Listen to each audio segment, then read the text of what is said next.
Assalamualaikum warahmatullahi wabarakatuh. Innal hamdalillah nahmaduhu wa nasta'inuhu wa nastaghfiruh wa na'udzu billahi min syururi anfusina wa min sayyiati a'malina. May yahdihillahu fala mudhillalah wa may yudhlilhu fala hadiyalah.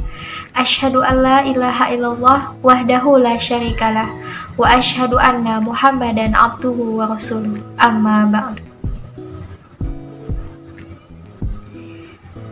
Thank you very much for the opportunity that's given to me. The first of all, we thank to our God Allah Subhanahu wa Ta'ala. Salawat and salam we praise to our beloved Prophet Muhammad Sallallahu Alaihi Wasallam, his family, his friend, and all of his followers will. Teman-teman santriwati yang dirahmati Allah, pada kesempatan kuliah subuh hari ini, izinkanlah saya, Nafa Naili Fauzia, menyampaikan ilmu tentang berdialog dengan hati. Jagalah hati, jangan kau kotori.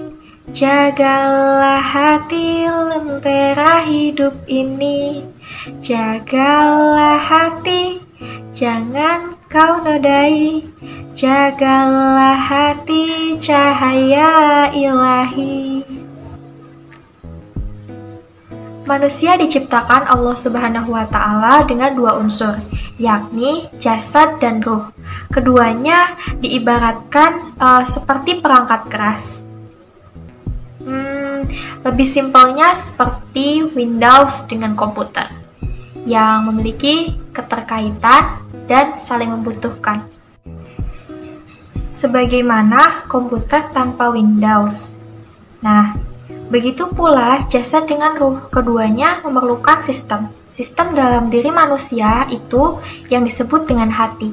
Segala yang kita lakukan itu bergantung pada hati.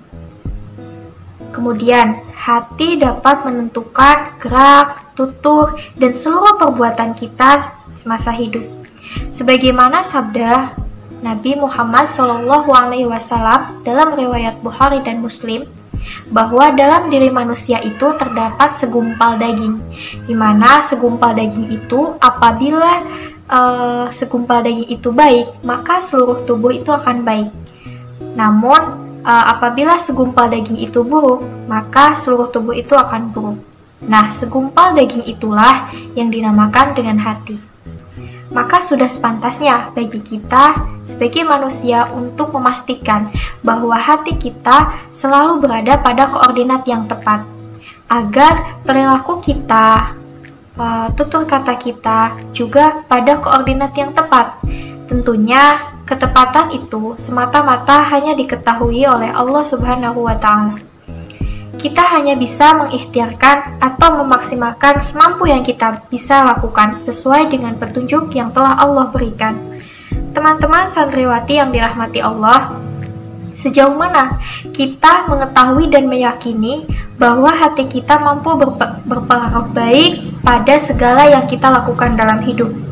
Salah satu cara yang bisa kita lakukan adalah berdialog dengan hati. Bercakap dengan hati, mendengarkan, mengerti, dan memastikan terjaganya hati kita dengan baik. Karena seringkali kita mencapakan hati kita, seperti pada saat melakukan pilihan-pilihan dalam mengambil tindakan dalam fase hidup. Kita tidak sempat mendengarkan, apalagi menghiraukan apa yang hati kita bisikan, bahkan teriakan. Maka tak heran jika kita seringkali terjerumus pada perbuatan-perbuatan yang kurang baik. Na'udzubillahi min dzalik. Sering kita mendengar nasihat bahwa suara yang paling jernih adalah suara hati. Kita renungkan kembali firman Allah, Quran Surat Asy-Syura ayat 88-89. Yauma la yanfa'u malun wala banun illa man atallaha biqalbin sabil, yaitu di hari harta dan anak-anak laki-laki tidak berguna kecuali orang-orang yang menghadap Allah dengan hati yang bersih. Maka marilah kita jaga hati kita dari kotoran-kotoran yang dapat membuat hati kita gelap. Sebab bila hati kita ini kotor, ia akan tertutup dengan kebaikan. Rasulullah Shallallahu Alaihi Wasallam pernah bersabda, sesungguhnya Allah tidak melihat jasad dan bentukmu, akan tetapi Dia melihat hatimu. Teman-teman santriwati yang dirahmati Allah, tidak ada apapun yang bisa menyelamatkan kita dari segala mara bahaya di dunia maupun di akhirat, selain kita memiliki hati yang bersih.